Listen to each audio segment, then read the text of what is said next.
Welcome back to the Elle-Sera podcast. And today we're joined by one of my favourite ladies. It's Maxine Laceby of Absolute Collagen. Hi, Maxine. Hi, thank you for having me. I'm so excited to be here. Well, I'm very excited to be here because you have been like an absolute hero to me, an inspiration. And I've watched your story. I've watched your brand unfold. We've worked with many of the same people throughout our time in the industry. We're both kind of in that supplement space, subscription brand. So you are the one to look at, incredible story. There's loads of podcasts about how you started Absolute Collagen, but just give us a quick recap for anyone who doesn't know. Yeah, so the quick recap is I was 49 and both my children were self-sufficient, and I got very excited thinking, ooh, what can I do? It's all about me now. And I decided to do a fine art degree. During my first year of that fine art degree, I did a project called Dare to Go Bare. So this is 8 years ago. And that project was about me stripping off every external mask. So I used to have long, dark, curly hair. I had that chopped off. I had the colour taken out. It went yellow. Then I let it go grey. I took all my makeup off and I wore really dowdy clothes for 4 months. It was hard. Yeah.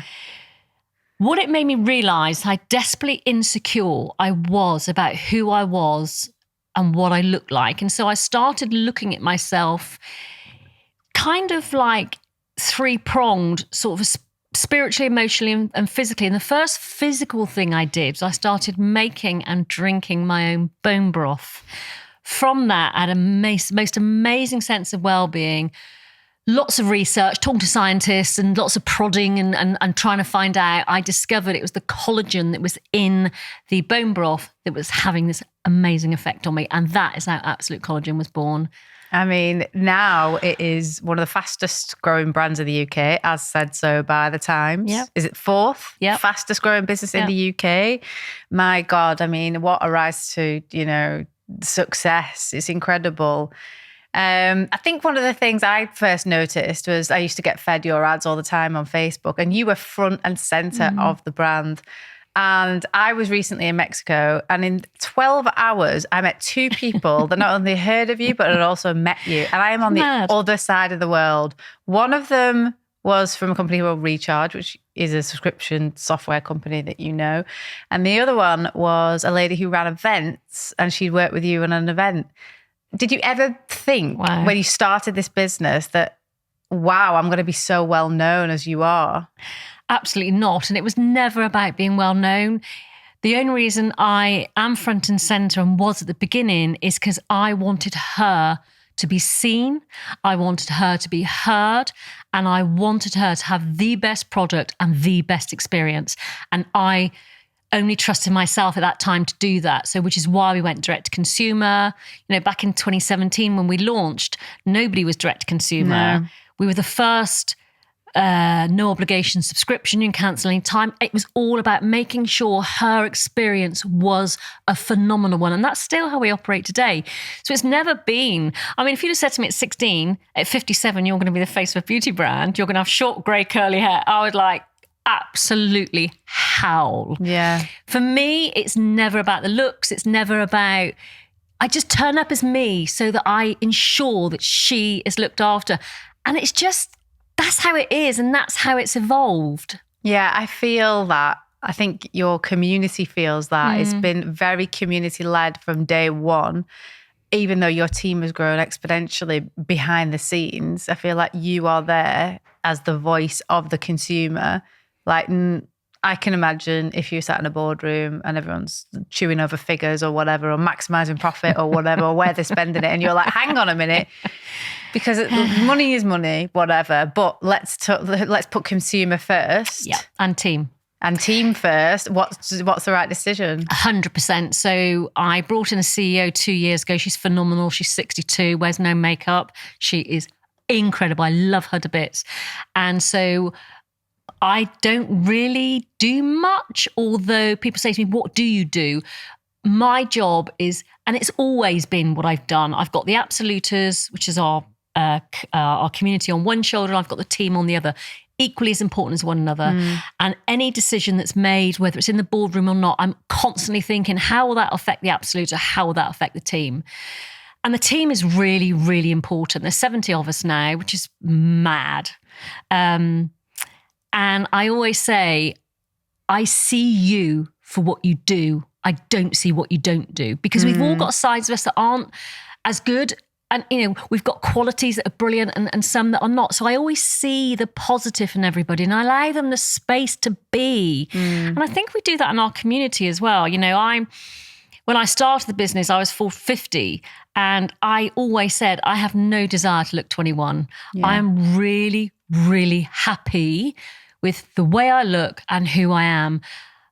And I find that a bit weird actually about myself, because not a lot of women do. And I don't know where that's come from really, but I'm just really content with the person I am. And I want my team to feel the same, whether it's about what they're delivering or whether it's about what they look like or how they're showing up. It's about seeing somebody as a whole for who they are. And I think that's what Absolute Collagen does really, really well. No, it absolutely does. You can feel that. You see that from the way your absoluters really support you. Yeah. The way the company has grown as well. They tell their friends and you're very respectful of them. It's you've created a real tribal community, which is a great thing, because you were first to market in the collagen space, and there has been an explosion in the collagen supplement sachets area since. So you've got many competitors now. Yep. They've all looked at you to see what you do. Yep. And they've tried to replicate that. And they might have added a couple more ingredients here and there. But essentially, they've copied what you've done and they're trying to recreate that success, whether they will or not. And I've said this from day one when I first heard about you. I was like, that woman is granite. Oh, bless you. Granite, I remember saying. Oh, that's so I was sweet. Like, everyone's locked in. The reason you believe what she's saying is because she's saying it in the way that she's saying it. So the next celebrity can come along and bring out a collagen supplement, but you don't quite believe them the same, because if they're jumping on the bandwagon, it's not the same. I think when you've got a great product, people will copy, and I'm absolutely fine with that. Yeah. That happens. We are who we are. We're the only brand whereas the founder stands right in front of her brand and she is counted. We're the only collagen brand that's gone out and audited the supplier. There's lots of things we do. We're the only collagen brand that's done clinical trials. We did the biggest clinical trial on collagen. And it's about standing up and being counted. I respect other brands. Of course I do. It's about being true to who you are. It's about innovation. It's about being really clever and standing up and being counted, and also finding your community, finding your voice. I work with a lot of young brands and I say to them, what do you stand for? Don't copy what your competitors stand for. In fact, one of our competitors had our phone number on the back of their box. Wow. Talk about copy and paste. Yeah. We had to send them a very polite letter. And we did send them a really polite letter, actually, because that's who we are. Yeah. A few of them had on their Q&As, at Absolute Collagen, we say this. Oh my God. Do you know what? You rise above it, right? Yeah. You just find your voice and your community. So not every collagen buyer will come to us. They do, because they'll gravitate towards somebody else. And that's how it is. But you just got to find who you are. So it's not about casting your net so wide that you lose your voice, you lose your mission. It's about knowing your audience and really speaking to them. So I really welcome competition for that reason. I think you're right. And I remember having a conversation with somebody and I was saying, because they were saying, not everyone's going to like you. I was like, I don't want everyone to like me. And actually, when I stand up and give my opinion on something, it could be completely different. Something about something else that's in the news or whatever. And that's respectful, isn't it? Yeah. Because, I also respect, our absoluters, they're a breed. I love them. They're ballsy, they're challenging, and they're respectful. The three things that I absolutely adore. And if they've got something to say, they say it. And I love that. So you do listen, and you also respect that, somebody else might be into something you're not into. That's up to them. One thing my mum taught me, and I've taken on board my whole life, is just because somebody doesn't do it your way, it doesn't make them wrong. In some cases, it actually makes them very strong. Yeah. And so I think you have to be respectful of people. We're not all the same. Yeah. No, exactly. And celebrate that. And I think if people agree with you, it locks them into you even more. And if they don't, well, they're probably never going to be a customer in the first place. Or if they were, great. But I think, you just got to be unapologetically who you are. And if they agree with you, great. And if not, then to go find another brand where you fit better with them. I think it's always about being respectful though. Yeah. I think whatever you do, you have to be respectful. I think that's kind of in my DNA. I respect other people's opinions, and I respect if they do things differently, and I think you have to. You've got to. You would never have a great working relationship with all the team that you've got, and you were voted one of the best places to work in the UK. So you would never get that if you weren't respectful and such a big part of the team. 94%. The average is 54. We got 94% in the great place to work. It's pretty phenomenal, actually. It is pretty phenomenal. I know, that's something that... I was doing a podcast a couple of weeks ago, actually just before Christmas, and I'm adopted. And I always say I was put on this earth to be a mother. Yourself, it's the biggest, most precious thing in the world, and, for me, it was everything. I remember holding Darcy in my arms and thinking, my God, she's got my blood. This is really bizarre. Like, wow. And when I look at Absolute Collagen, if I visualize Absolute Collagen, I visualize massive, big, thick roots underneath it. And that's the team. And I think I am kind of almost a mother figure. I would say 100%. I would say that people would look to you for leadership, for if they have a problem, they could definitely go to you. 100%. I feel like you would sit down and give them plenty of your time. You're wise, you're kind, you're... gracious, and you would really try and support them because that's innate in you. And if you feel like you were put on the earth to be a mother, I think that's instinctive that you would be mothering towards your family. Yeah. So I'm not surprised. It's a fantastic place to work. Yeah, it's a good feeling, actually. That's such a good feeling. I love that.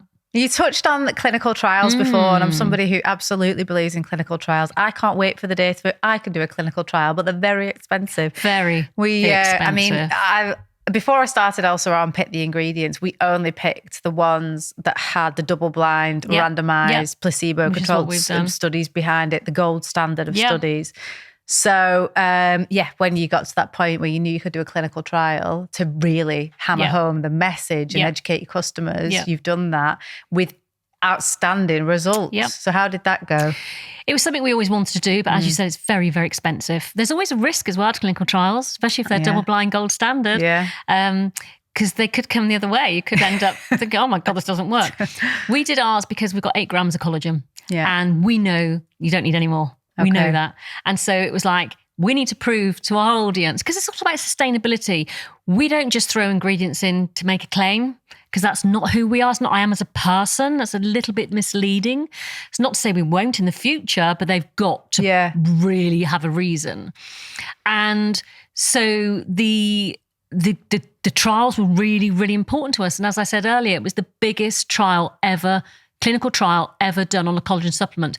And what you've got to remember is most of the collagen brands say they've done trials, but they will be using their ingredient suppliers. And of course, the ingredient suppliers aren't double-blind. Absolutely, and it's going to be skewed towards that ingredient. I always see a lot of like patented stuff, and I'm like, well, of course it's going to come out with like 20% more bioavailability because you've put that study together, so now I can discount that. Yeah, and actually, if you go to some of the non-gold standards, you can actually say, this is what I want to say. And that's really not great. No.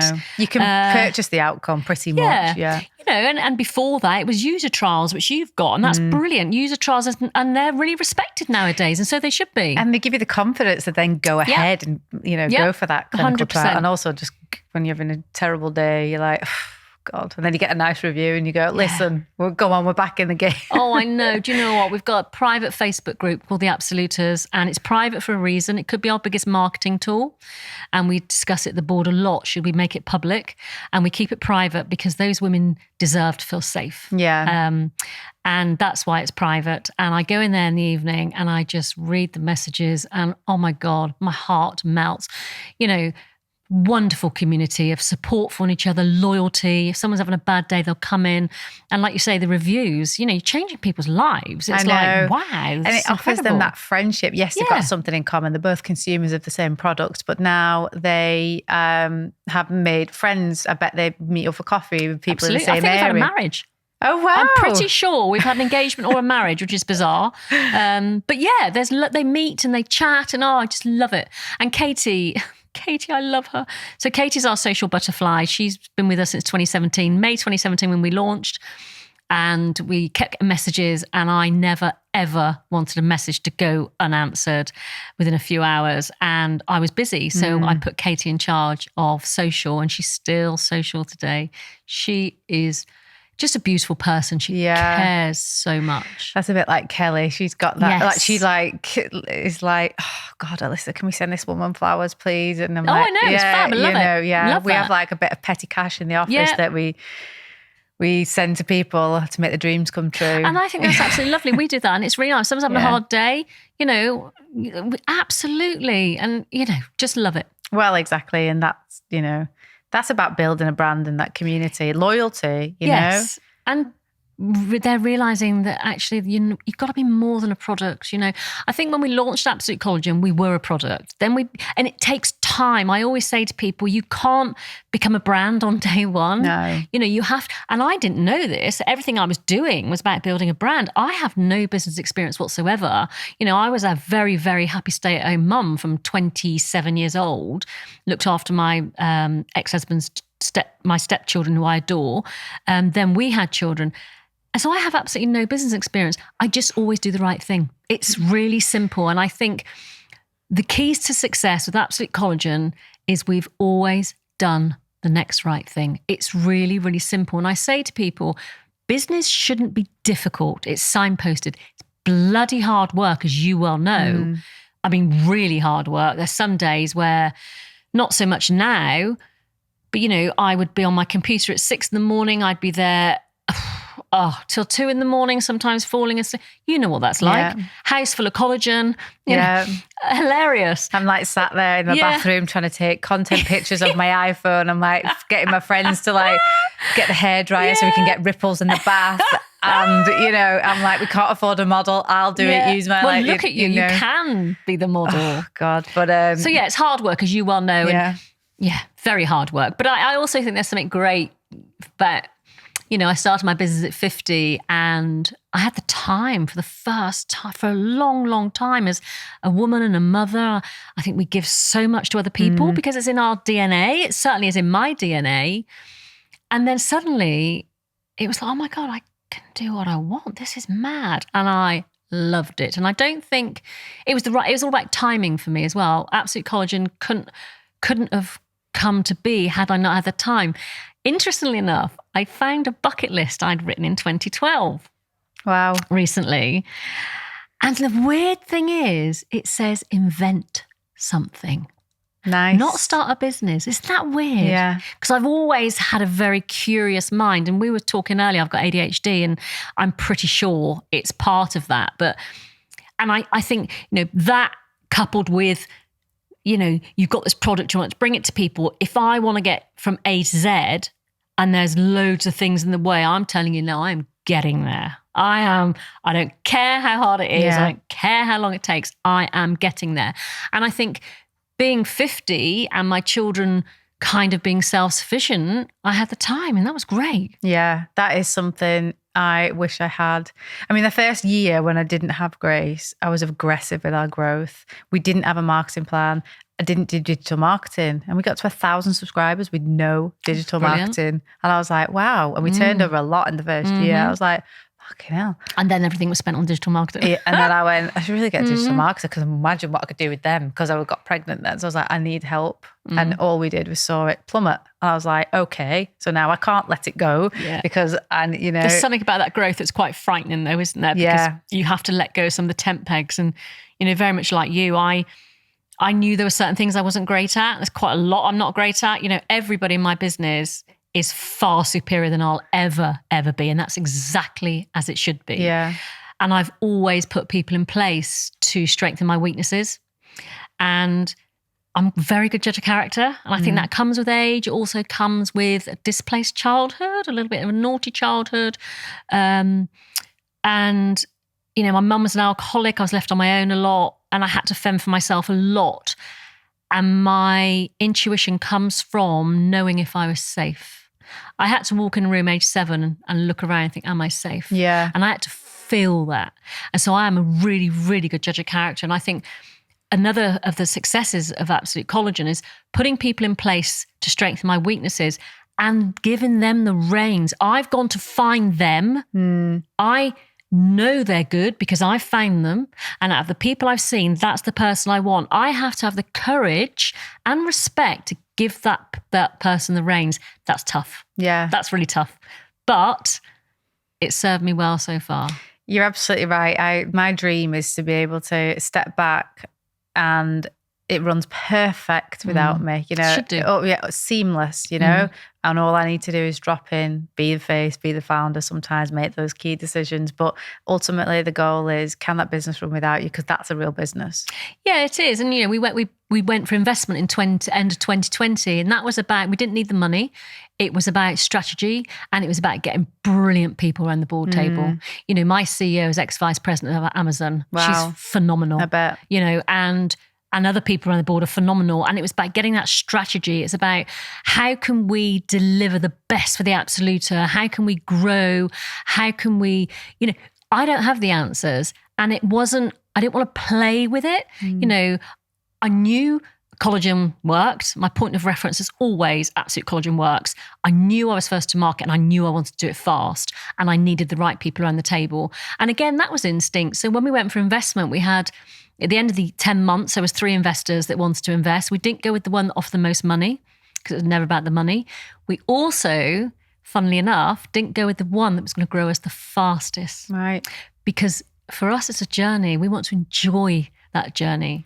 Yeah. And quite a few times I have said to digital marketing from day one, can you stop acquiring customers for the next couple of weeks? I wish I had that problem. Because I don't want to be out of stock. I want to make sure that every system, you've got to bear in mind, we were growing at 600% at one point, and it was like, wow, we need to make sure the systems, because my point of reference has been, I never want her to be let down, ever. And so there were some strategic moves. And am I proud of that? Yeah, I am proud of that, actually. I'm proud of the team. You've made some phenomenal decisions along the way. And I think that is important because, you had to get 3 investors, big conglomerate of investors, funds, offering, is great. I know because I've watched Danny go through the mill with this as well. And it's hard. It's almost like they want a pound of flesh out of you now and they want aggressive growth and stuff. So the fact that you turned around and was like, no, we're not going to go for the most money, which most people would do. And the one that was going to grow you aggressively to like stake your position in the market. But you've got to ultimately get on with those people. Of course you have. Does it fit right? We went with the one that's most human. The one that I could look around the table and go, I'm not happy with that. Yeah. And really have a conversation, And I think a lot of people going for investment, first of all, to get investment is phenomenal. Yeah. Your business has to be pretty sharp to get investment.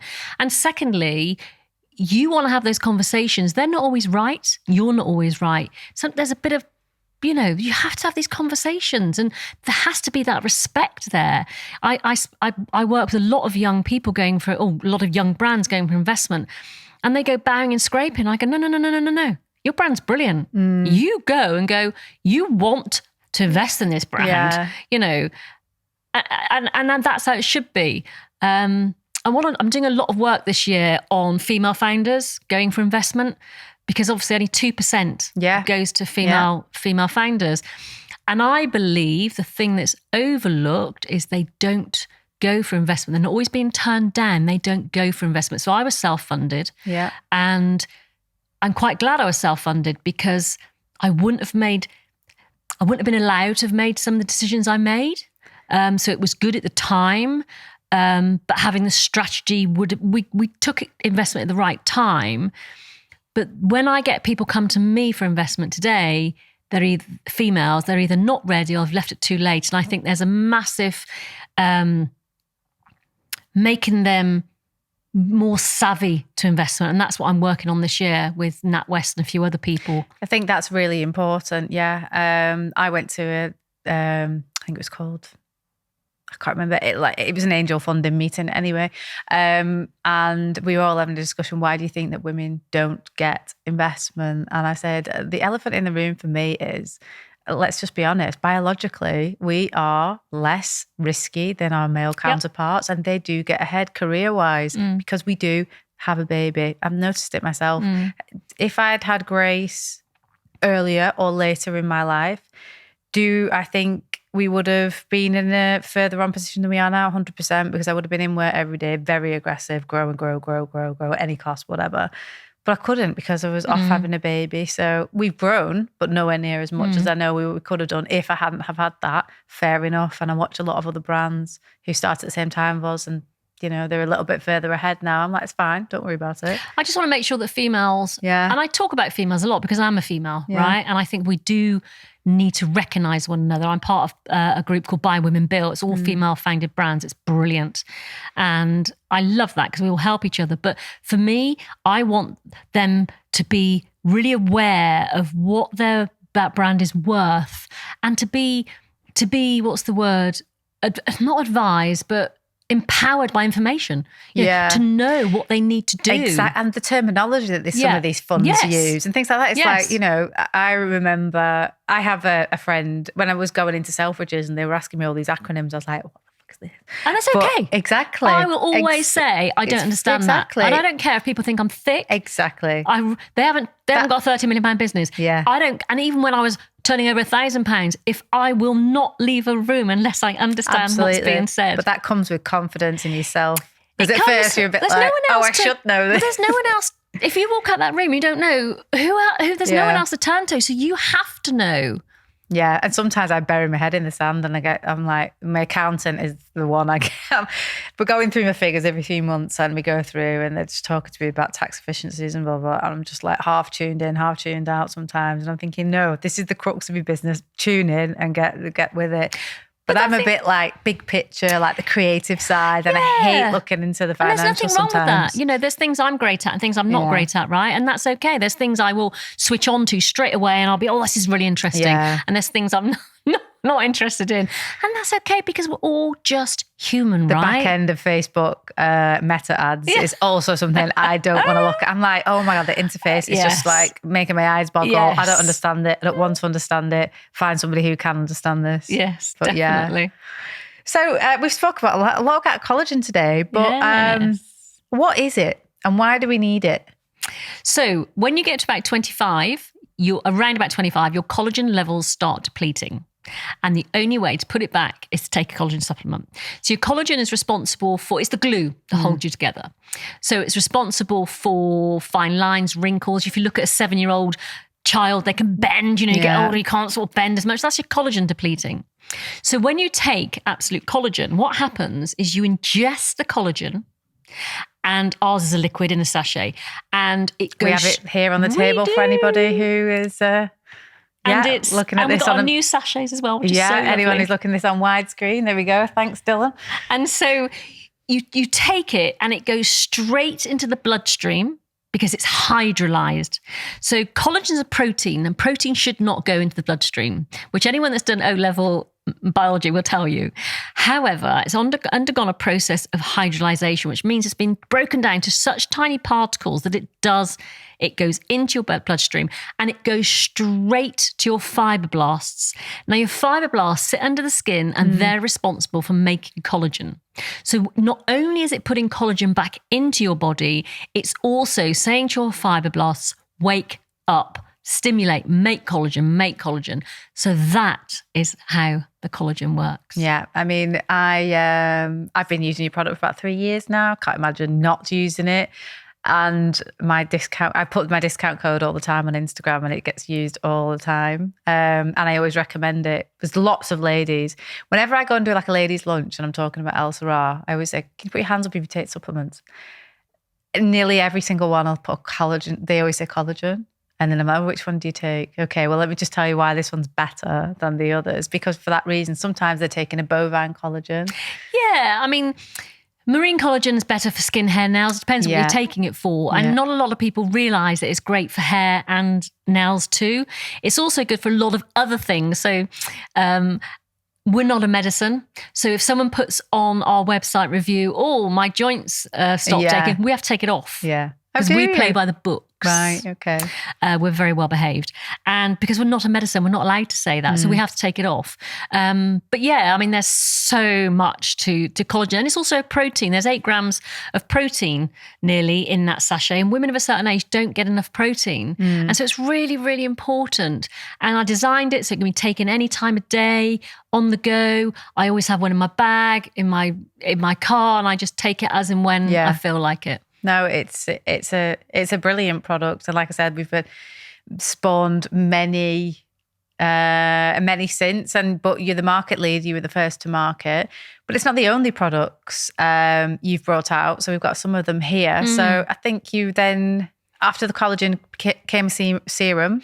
Yep, serum was, so anything Absolute Collagen does, it's all about it's all about her. You know, every penny that comes into our account is hers. How can we best serve her? And that sounds quite romantic and a little bit fluffy, but that's who I am. And so the serum became because she was asking for it. She wanted a topical. And then the hair care came. Yeah.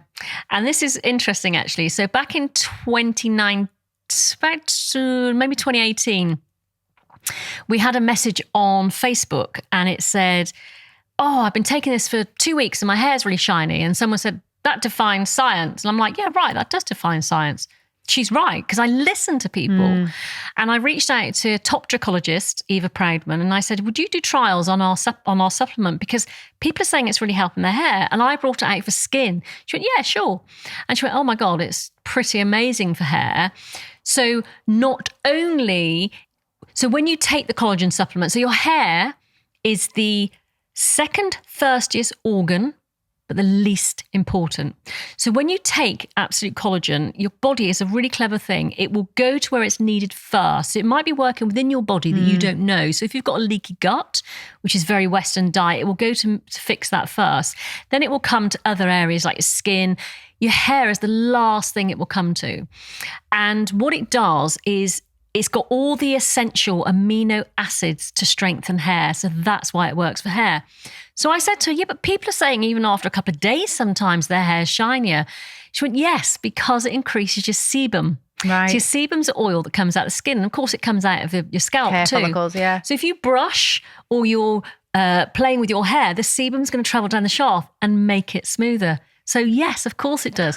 So Eva Proudman. That's why mine's so gorgeous. Absolutely.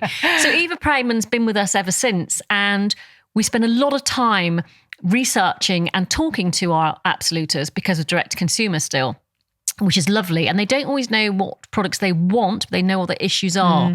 So then it was hair, thinning hair. So Absolute Collagen then produced with the scientists and Eva, Absolute Collagen shampoo and conditioner, phenomenal. It says it thickens hair, and it does. It thickens every strand by 20%. However, I have not got thin hair, and I use it because it holds my style. Right. And it really, really does.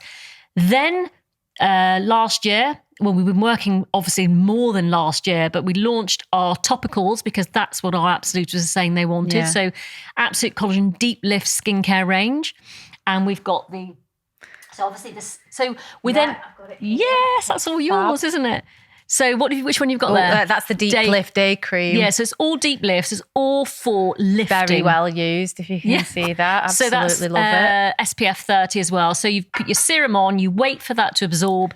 Then it's the eye cream. The eye cream in our clinical trials increased collagen by 143%. Wow. Now, we didn't want to put that on because we said, we can't put that on. No one will believe it. Yeah. It's there. We need to make sure we stand by that. So that is absolutely phenomenal.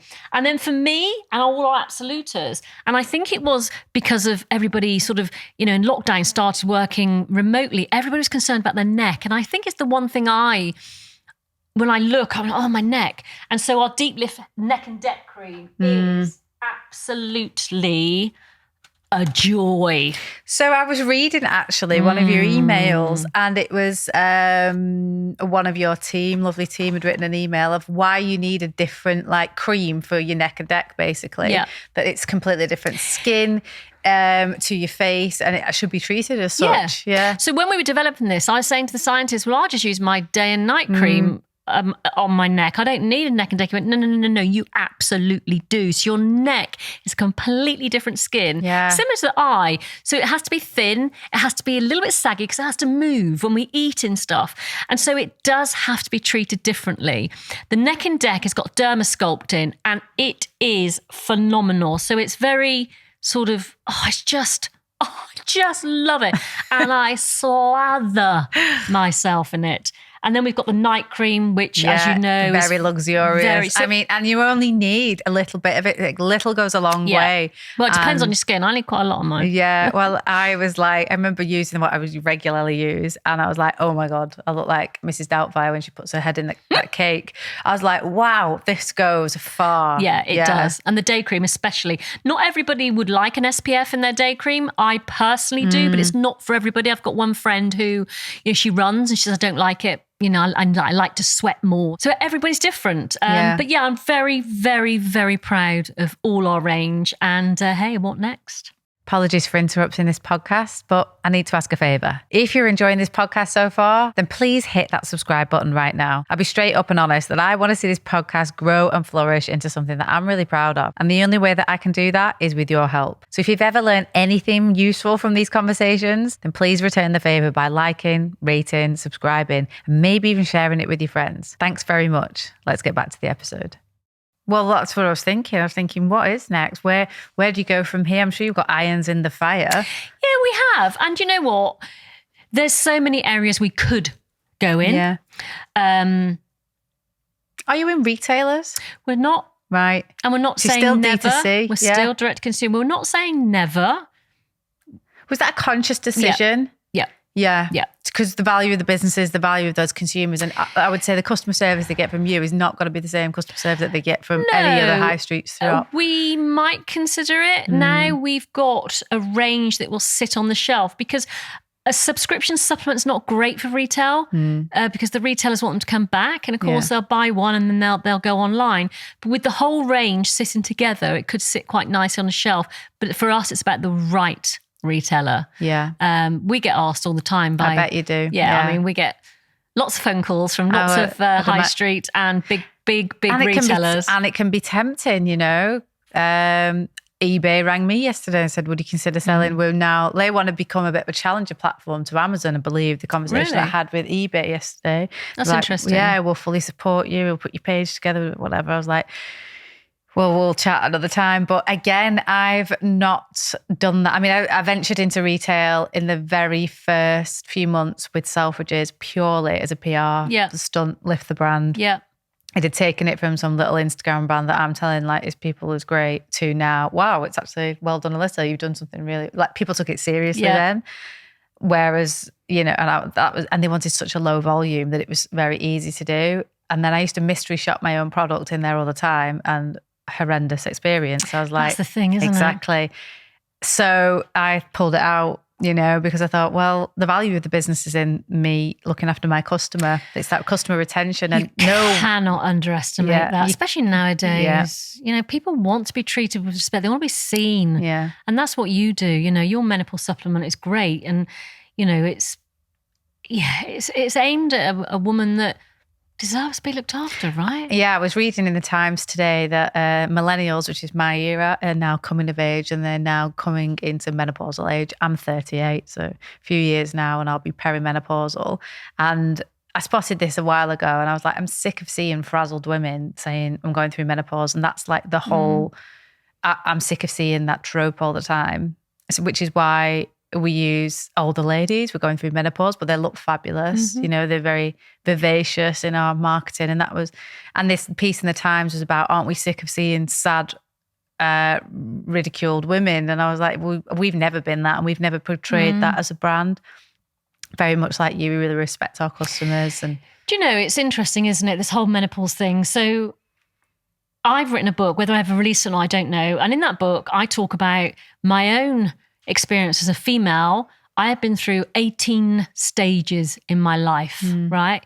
The first one was realizing I was a girl and not a boy at 9 years old, because I wanted to be a boy because they were treated so much better. Then we had periods. Then, oh, you're frigid because you don't want sex. Then you're a tart because you want sex. And there's just so many different stages, right? Then you go babies, and then peri. I mean, there's so many. The last one is menopause, and I'm done. I'm through menopause, and I feel now I'm in a renaissance stage. This is the final stage, and do you know what? I'm having a bloody great time. Life is good. I don't feel I've got any other stages to go through. I don't know. Talk to me in 10 years' time. I might have. Perimenopause and menopause is crap. It's horrible, And the weird thing about it, I don't think a lot of people know. So obviously, estrogen drops off a cliff. Estrogen is responsible for making collagen. But not a lot of people know this, that estrogen is also the hormone that's your maternal and caring hormone. So when that falls off a cliff, your body's automatically saying to you, they don't need you anymore. Now it's about you. And I think something I am very passionate about at Absolute Collagen and my own journey as well is I want women to stand for the first time in a long, long time, because women give so much. Majority of women, it's all about other people, right? Not every woman, but for me, it was all about everyone else. And I was really, really happy with that. And I thought for the first time in my life, now it's about me. Not in a, oh my God, look at me way, in a very self-respectful, quiet way. And what I've done very quietly is I've stepped into my own spotlight so I can see myself.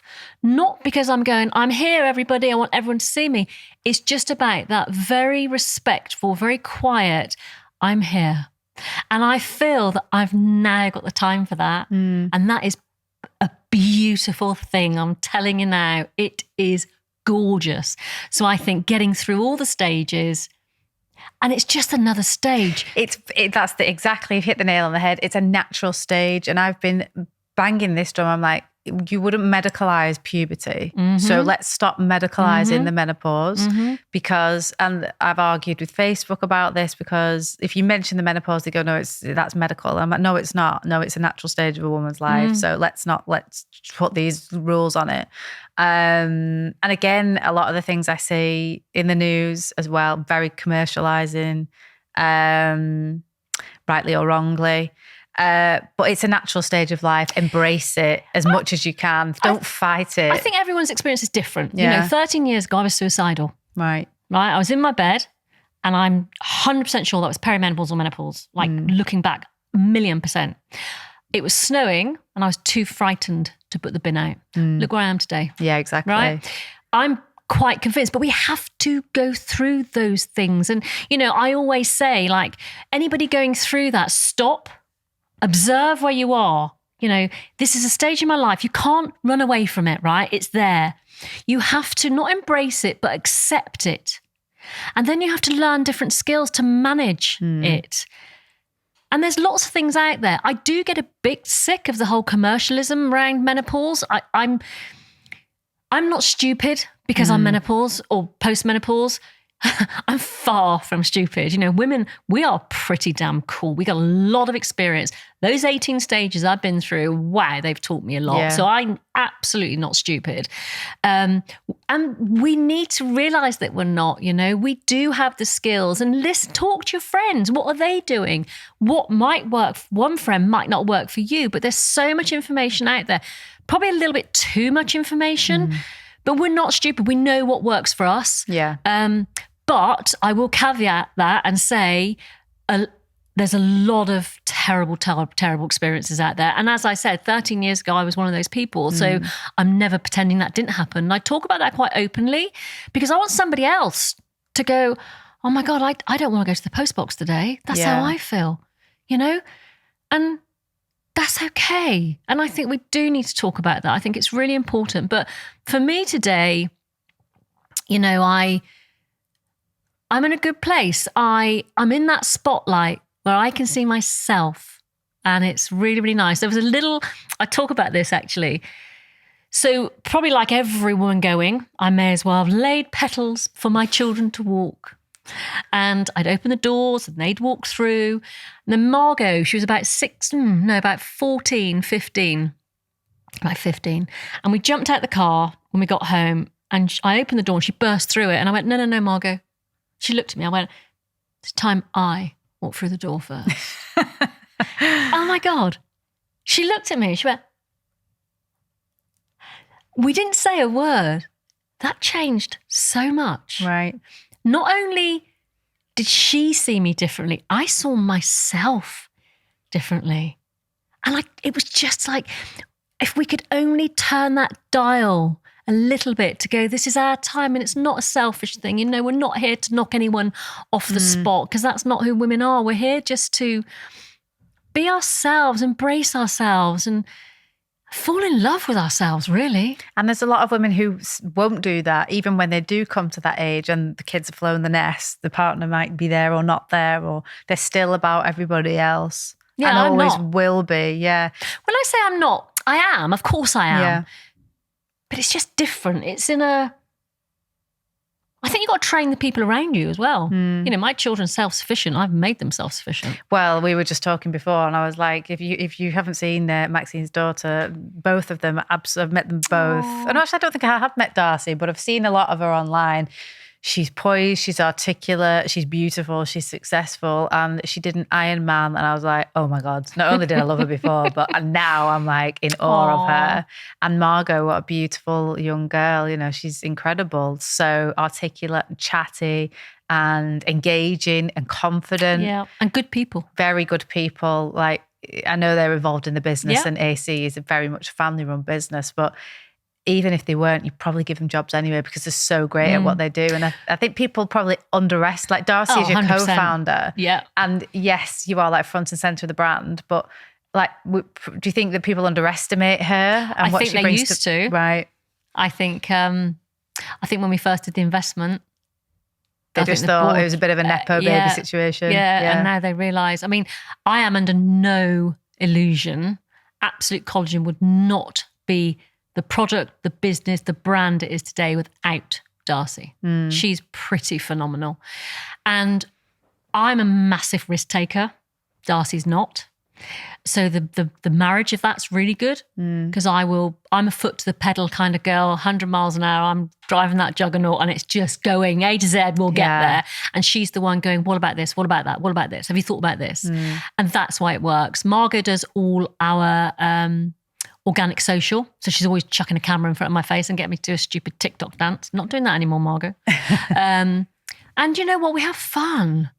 So the three of us, I always say this, it's like whether it's business or home life, we're a three and we're very, very equal. You know, someone said to Darcy once, what's it like working for your mum? I'm like, whoa, she doesn't work for me. Yeah. You know, we're all really equal and we're very fluid.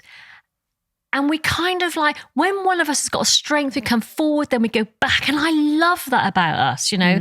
I learned so much from my girls. They put me in my place as well.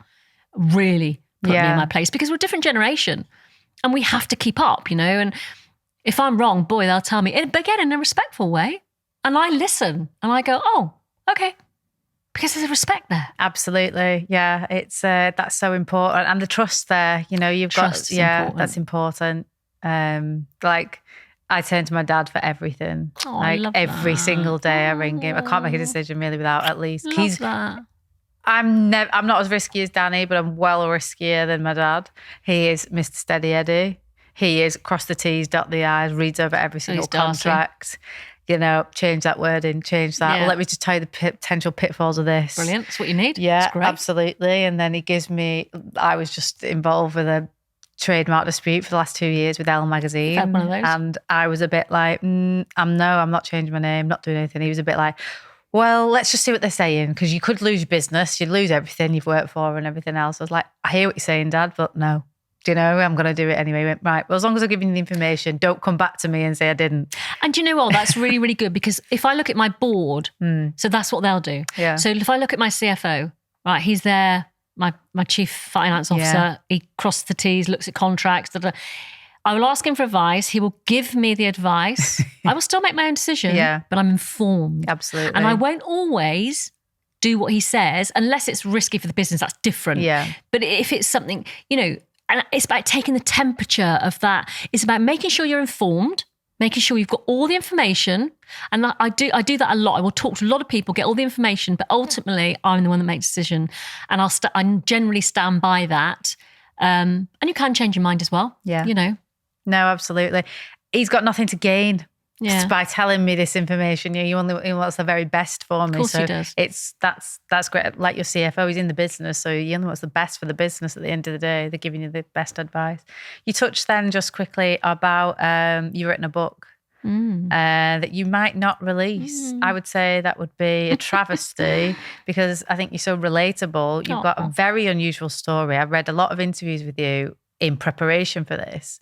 You've had an incredible life, young life, whether you think it's interesting or a bit risky or just being unapologetically you, I think would be so relatable and people would go, wow, I can really relate to that. We've all made stupid decisions. We've all done things that we're not proud of. But actually having the confidence to come out and say that in a book, warts and all, would lock in so many more like people to you, even more than they already do, It's there.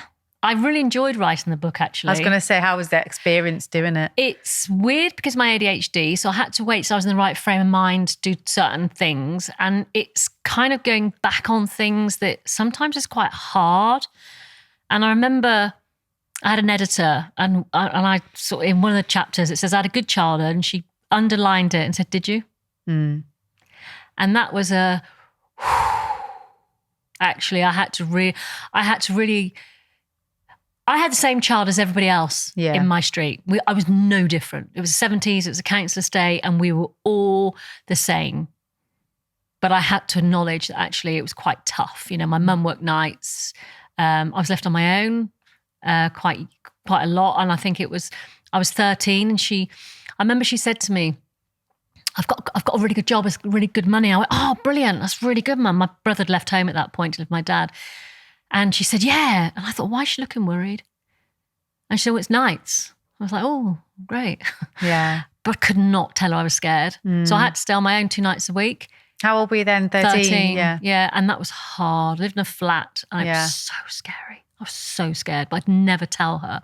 So but that's also gone to make me the person I am today. Well, exactly. So yeah, it was very cathartic. I love writing.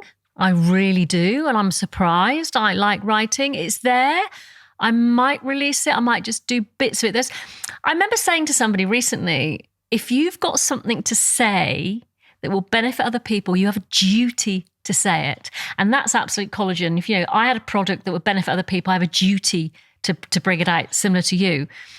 And I do feel that about the book, but I don't know that I'm ready. And I got to be ready. Yeah. Because it will bring a lot. It would. And you've got to be ready to kind of open up that vulnerability. It's not the vulnerability. That doesn't bother me. I'm used to being vulnerable. I'm okay being vulnerable. I'm okay with fear. I'm okay with all those things. There's a lot of people to consider. I employ 70 people. Yeah. With families. Yeah. I've got to think of the knock-on effect. And I don't know that I'm ready for that. And I think that's a massive consideration. It's not just me. Yeah. Yeah. You wouldn't want it to negatively impact the business and therefore their livelihoods, jobs, etc. Yeah, I mean, it's a positive book. Yeah. I talk about my ex-husband. We get on really well now, which is very bizarre. He's got a lovely wife. I love her. And that's really nice. It's nice for children to see that. So it's a very positive book. I don't know. Who knows? Maybe. It's there. It's ready to go when you feel like it's ready. But well, I think we have come to the end of the podcast, but I've hardly asked you anything that scribbled down, but it didn't matter because I feel like absolutely not. It's just completely flowed anyway. Yeah. And I really appreciate you coming to Liverpool and having this chat with me. You're someone that I've admired for a long time.